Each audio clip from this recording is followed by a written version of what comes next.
കാസർഗോഡ് നീലേശ്വരം പള്ളിക്കരയിൽ വീട് ജപ്തി ചെയ്തതിനെ തുടർന്ന് ദമ്പതികൾ പെരുവഴിയിൽ. മുണ്ടേമാടിലെ പത്മനാഭനും ദേവിയുമാണ് താൽക്കാലിക ഷെഡിൽ അന്തിയുറങ്ങുന്നത്.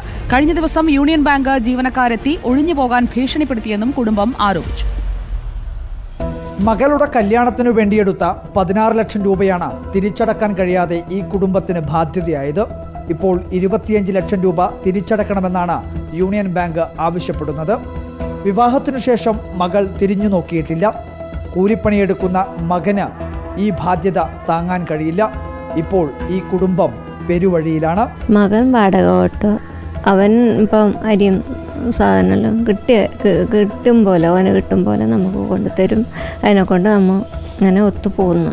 2023 വീടും സ്ഥലവും യൂണിയൻ ബാങ്ക് ജപ്തി ചെയ്തെങ്കിലും കഴിഞ്ഞ ദിവസം എത്തി വീടൊഴിയണമെന്ന് ഭീഷണിപ്പെടുത്തിയെന്നാണ് കുടുംബത്തിന്റെ ആരോപണം.